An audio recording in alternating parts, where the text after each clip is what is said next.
No verão de 1974, a Alemanha Ocidental, então dividida pelo frio muro de Berlim, tornou-se o centro do mundo. Foi um verão turbulento, mas em campo, a seleção alemã, sob a liderança do gigante silencioso Helmut Schön, escreveu uma jornada incrível na Copa do Mundo em casa, diante de uma bela e encantadora Holanda, com o futebol total de Johan Cruyff. Os alemães optaram por um estilo de jogo disciplinado, scientifico, mas também astuto e corajoso.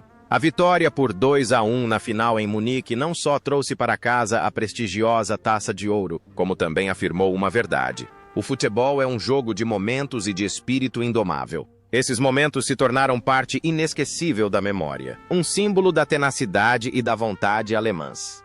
Mas quando as luzes do Estádio Olímpico se apagaram repentinamente, quando os gritos de Weltmeister, campeão mundial, se dissiparam no passado, os heróis daquele ano retornaram à vida real, repleta de reviravoltas. Mais de meio século se passou, o tempo é como um rio que nunca para de fluir, levando embora sua juventude e deixando marcas de alegria, raiva, amor e ódio em suas vidas. Alguns se tornaram poderosos imperadores, outros encontraram paz em um pequeno canto de um café, e houve também aqueles que partiram para sempre, deixando para trás um pesar infinito. Acalmemos nossos corações ao ouvir a história do destino dos garotos da Die Mannschaft em 1974. Franz Beckenbauer, aos 28 anos, era a alma da seleção da Alemanha Ocidental em 1974. Não só era o capitão, como também o Kaiser, o homem que revolucionou a função de líbero, transformando o jogador em uma plataforma de lançamento para todos os ataques. Com seu jeito tranquilo, a cabeça erguida e seus passes artísticos de trivela, Beckenbauer se tornou o coração e o cérebro da equipe. A imagem dele jogando o condor enquanto comandava a defesa com sua autoridade natural ficou marcada na história. Seu desempenho naquele ano foi uma rara combinação de elegância e precisão quase absoluta. Após o auge em 1974, a carreira de Beckenbauer continuou a florescer. Ele foi para os Estados Unidos jogar pelo New York Cosmos com o Rei Pelé, criando uma verdadeira febre futebolística na terra das estrelas e listras. Quando se aposentou, assumiu o comando técnico e fez o que apenas Mário Zagallo e, mais tarde, Didier Deschamps conseguiram: conquistar a Copa do Mundo como jogador e como técnico, em 1990. Não parando por aí, tornou-se um grande treinador, o homem por trás do sucesso do Bayern de Munique e o principal arquiteto da conquista da Copa do Mundo de 2006 para a Alemanha. Beckenbauer é comparado a Lichtgestalt, uma figura luminosa, cujas mãos se transformam em ouro onde quer que ele as toque.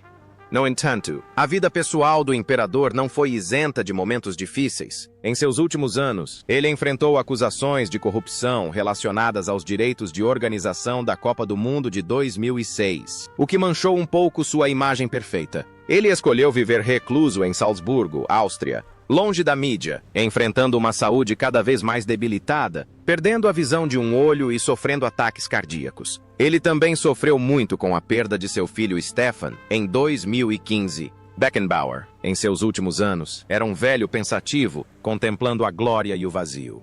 No entanto, a jornada do grande imperador teve que ser interrompida. Em 7 de janeiro de 2024, Franz Beckenbauer faleceu nos braços de sua família, aos 78 anos. Sua partida foi um grande choque, deixando um imenso vazio que não poderá ser preenchido no coração do futebol alemão e mundial. Seu legado não se resume apenas a títulos, mas também a um padrão de elegância eterna. Jürgen Grabowski, de 29 anos, é um dos jogadores mais técnicos da Alemanha. Ele começou o torneio no banco de reservas, mas seu talento e capacidade de aterrorizar as defesas adversárias o levaram a ser titular nos jogos mais importantes. Capitão lendário do Eintracht Frankfurt, Grabowski traz elegância e compostura ao jogo. Após se aposentar devido a uma lesão, Grabowski teve uma breve passagem como técnico interino, mas logo se aposentou do futebol profissional. Ele entrou para o ramo de seguros e levou uma vida tranquila, longe de controvérsias. Era lembrado como um homem exemplar, leal e que sempre cumpria suas promessas. Grabowski dedicou grande parte do seu tempo à família e ao seu clube, o Frankfurt, onde era reverenciado como um deus vivo. A carreira e a vida de Grabowski foram tão tranquilas quanto um rio calmo, em contraste com sua habilidade em driblar em campo. Mas era essa simplicidade que lhe trazia a felicidade. No entanto, a jornada desse artista do futebol chegou ao fim. Em 10 de março de 2022, Jürgen Grabowski faleceu em um hospital em Wiesbaden. Após um longo período de diálise renal, aos 77 anos, sua morte fez com que o Eintracht Frankfurt e o futebol alemão perdessem um de seus maiores ídolos, uma lenda de lealdade. Sepp Maier, Die Katze von Anzing, o Gato de Anzing, chegou à Copa do Mundo de 1974 no auge de sua carreira, aos 30 anos. Ele era o goleiro perfeito, o homem que trazia tranquilidade absoluta com seus reflexos relâmpago e domínio da área. Na final, foi Maier quem impediu que a Holanda criasse chances claras de gol, resistindo até o último minuto. Ele não só segurava a bola com precisão, como também com maestria, com um estilo de jogo repleto de improvisação. A carreira de Maier estava no auge quando a tragédia o atingiu. Em 1979, um grave acidente de trânsito o deixou seriamente ferido, forçando-o a se aposentar precocemente. Sem se deixar abater, Maier passou a treinar goleiros e se tornou o grande mestre de Oliver Kahn. Ele esteve ligado ao Bayern de Munique e à seleção alemã por décadas, inspirando gerações de jovens jogadores. Na vida real, Maier era conhecido por seu senso de humor, um verdadeiro comediante com piadas travessas que ajudavam a aliviar a pressão sobre seus companheiros de equipe. Ele chegou a fazer mágicas e participar de programas de TV. A imagem de um goleiro saltando no gol e a de um senhor alegre e sempre sorridente na vida real são duas faces da mesma moeda. Sepp Maier. Ele usava o sorriso para enfrentar as dificuldades, incluindo um acidente que quase lhe custou a vida. Viveu uma vida otimista, apreciando a alegria das coisas mais simples, como jogar golfe ou passear com o cachorro.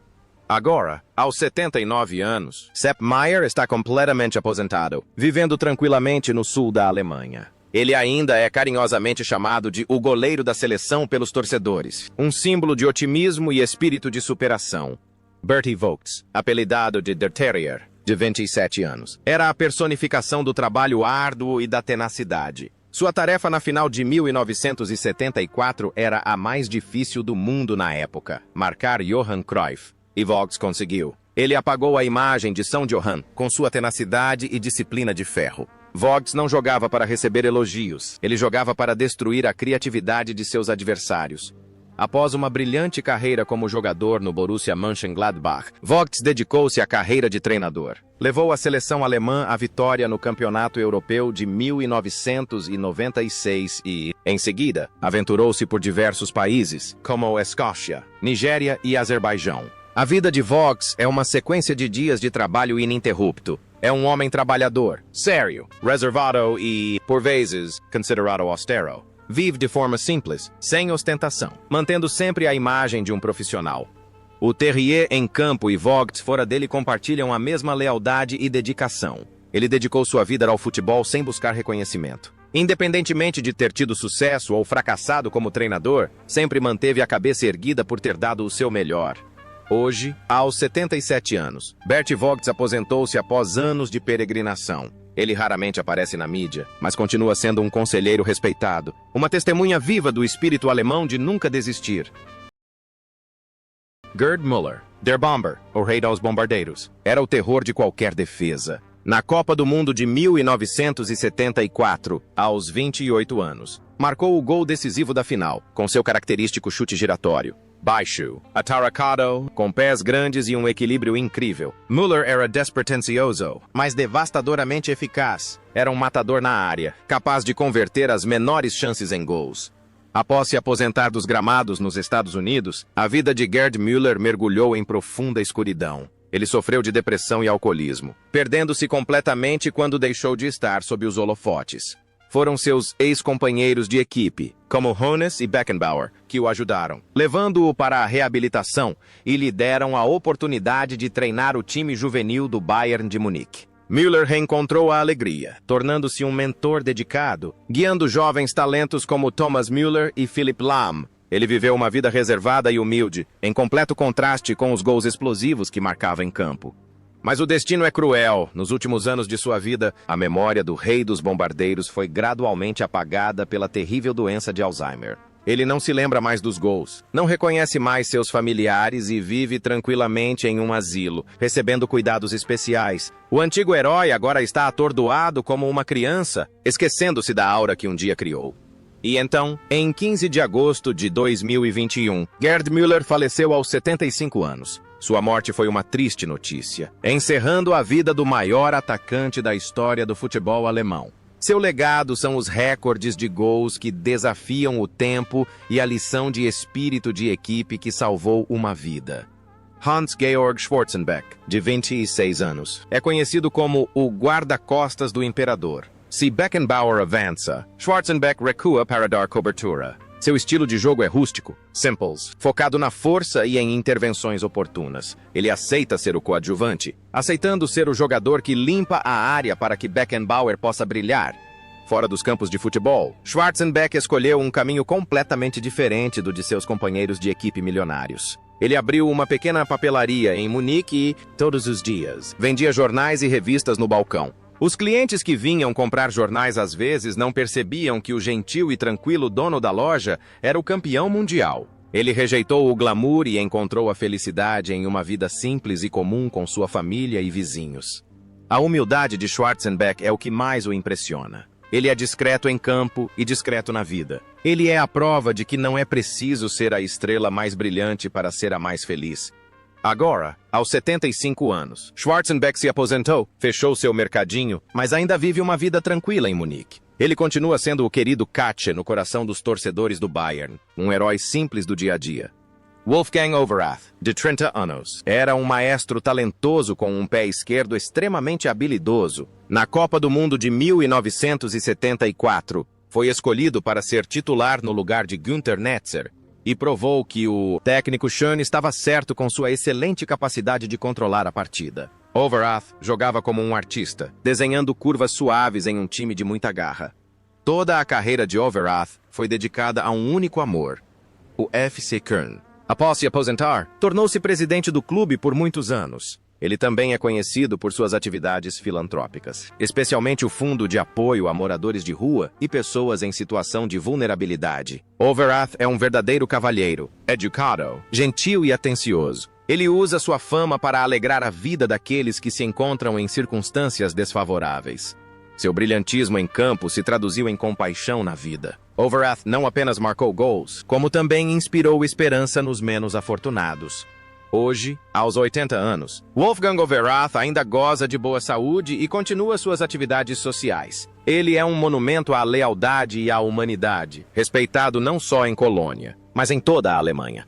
Uli Hoeneß, de 22 anos, é um furacão na ala, com uma velocidade estonteante. Ele sofreu o pênalti na final com um drible ousado. Hoeneß representa juventude, ambição e um espírito ofensivo intransigente. Mas a vida de Hoeneß, depois disso, foi um verdadeiro sucesso de bilheteria. Ele se aposentou precocemente devido a uma lesão no joelho aos 27 anos e se tornou o C e o mais jovem da história da Bundesliga. Com sua perspicácia nos negócios, transformou o Bayern de Munique em um poderoso império financeiro. Em 1982, sobreviveu milagrosamente a um trágico acidente de avião, sendo o único sobrevivente. No entanto, em 2014, teve problemas com a justiça por sonegação de impostos e foi preso. Após ser libertado da prisão, Hoeneß retornou ao Bayern como presidente, recebido como um herói que retornava. Sua vida foi uma série de altos e baixos extremos, de campeão mundial a vítima de um acidente de avião, de magnata a prisioneiro, e então renascimento. Ele foi um homem de ação, de erros e correções, que jamais desistiu. Agora, aos 72 anos, Uli Hoeneß ainda é o padrinho do futebol alemão, e sua voz ainda tem peso. Ele desfruta da vida às margens do lago Tegernsee, relembrando uma vida extraordinária que poucos têm a oportunidade de vivenciar. Paul Breitner, com apenas 22 anos, foi o rebelde mais ousado do futebol alemão na Copa do Mundo de 1974. Seu cabelo afro e barba espessa o tornaram um símbolo de rebeldia. Mas foi seu estilo explosivo que o marcou profundamente. Breitner cobrou o pênalti com frieza na final e marcou o gol de empate, um momento reservado para os destemidos. Embora começasse como lateral, ele tinha a versatilidade de um meio-campista central, combinando perfeitamente força física com inteligência tática. Após a glória de 1974, Breitner deu uma guinada espetacular ao se juntar ao Real Madrid e passar a jogar no meio-campo. Retornou ao Bayern de Munique e formou a famosa dupla Breitner com Rummenigge. Breitner era conhecido como um intelectual de esquerda, que lia abertamente livros de Mao Tse-tung e Che Guevara, e não tinha medo de criticar a federação ou seus próprios companheiros de equipe. Após se aposentar, tornou-se um comentarista incisivo e um jornalista intransigente. Também trabalhou como consultor do Bayern de Munique, mas sempre manteve certa distância dos dirigentes devido à sua personalidade franca. Existe uma notável coerência entre o Breitner indomável em campo e o Breitner fora dele.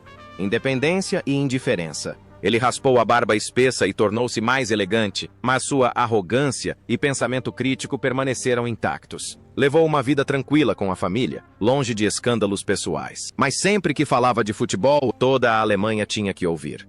Hoje, aos 72 anos, Paul Breitner ainda goza de boa saúde e desempenha o papel de embaixador da marca, uma lenda viva do Bayern de Munique. Ele aproveita o tempo na terceira idade, mas a chama do entusiasmo nos olhos do rebelde de outros tempos parece nunca se extinguir. Bernd Hölzenbein, de 28 anos, foi o jogador que se jogou na área na final, sofrendo o pênalti que empatou para a Alemanha. Embora os holandeses sempre tenham considerado a jogada uma simulação, os alemães a viram como uma artimanha necessária. Hölzenbein tinha grande velocidade e faro de gol, o que o tornava uma ameaça constante na ponta. Após sua brilhante carreira no Frankfurt, ele foi jogar nos Estados Unidos e depois retornou para trabalhar como vice-presidente e chefe de olheiros de seu antigo clube. Ele tem um olhar apurado para o talento, tendo descoberto muitos grandes jogadores, como Uwe Bein e Tony Yeboah. Hölzenbein é conhecido por ser uma pessoa inteligente e bem-humorada, que sempre sabe como lidar com qualquer situação, como quando conseguiu um pênalti anos atrás.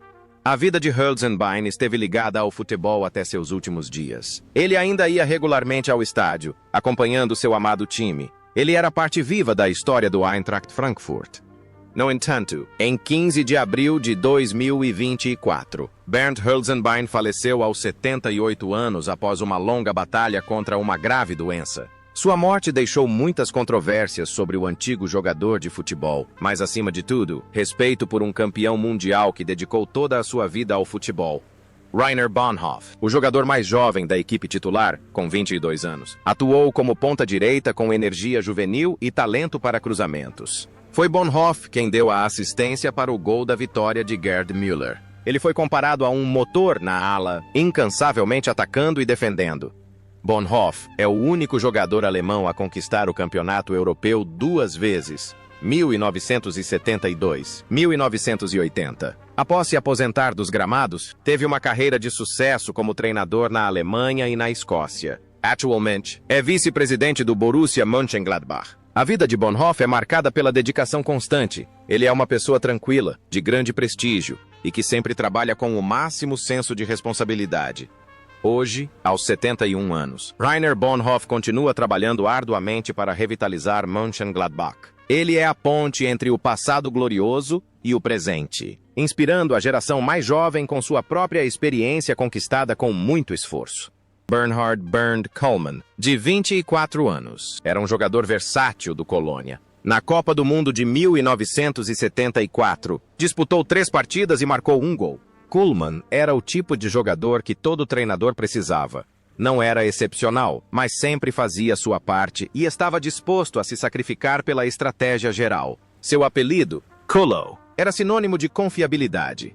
Após se aposentar precocemente por motivos de saúde, Kollmann tornou-se agente de jogadores e integrou a diretoria do FC Colônia. Levou uma vida bastante reservada em sua cidade natal. Seu filho, Carsten Kollmann, mais tarde se tornou jogador profissional. Kollmann viveu como um homem de família, apoiando discretamente a carreira do filho e mantendo boas relações com seus ex-companheiros de equipe.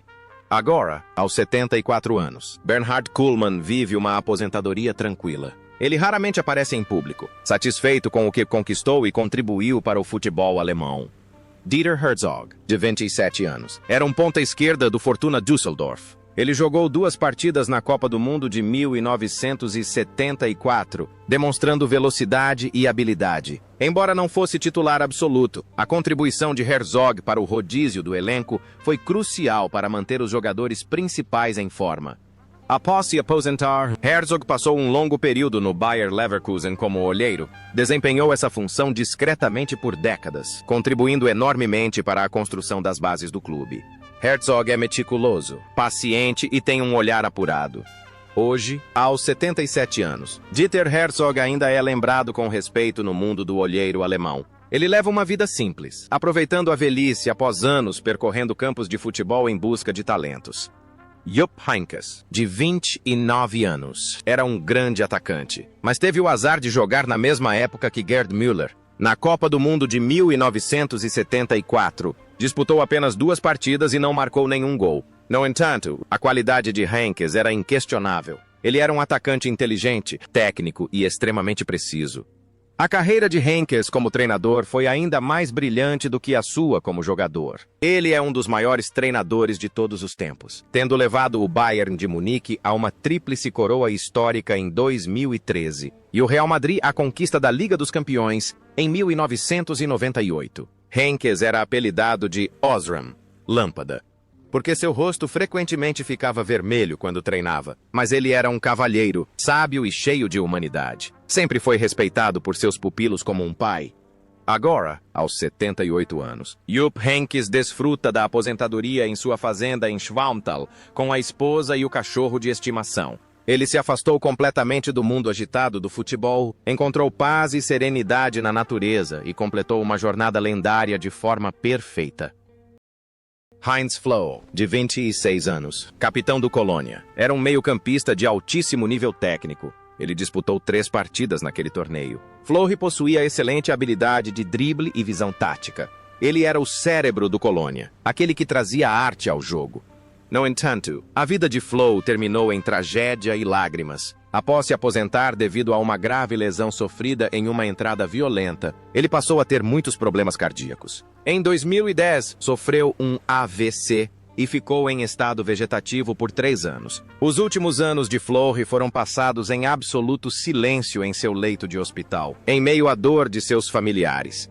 Em 15 de junho de 2013, o coração de Heinz Floh parou de bater aos 65 anos. Sua morte foi uma grande perda, um lembrete da fragilidade da vida humana. O legado de Floh é um toque aveludado que os torcedores do Colônia jamais esquecerão. Herbert Wimmer, de 29 anos, apelidado de Pulmão de Ferro, era o incansável jogador que substituía Günther Netzer no Gladbach. Na Copa do Mundo de 1974, atuou em 2 partidas. Wimmer era um jogador dedicado, que sacrificava seu ego pela equipe. Após se aposentar, Wimmer levou uma vida muito reservada. Teve alguns problemas no quadril devido ao excesso de treinamento na juventude, mas sempre manteve um espírito otimista. Evitava a mídia e aproveitava a vida com a família. Aos 79 anos, Herbert Wimmer vive tranquilamente em sua cidade natal. Ele é a personificação dos trabalhadores diligentes que criam a base para grandes vitórias.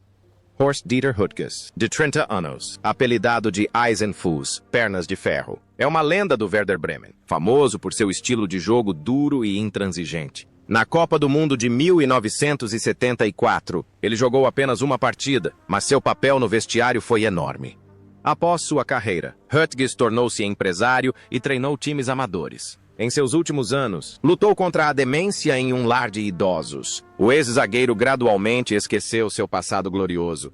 Em 22 de junho de 2023, Horst Dieter Hüttges faleceu aos 79 anos. Sua morte deixou os torcedores do Werder Bremen e a seleção alemã em luto, encerrando a vida de um verdadeiro guerreiro.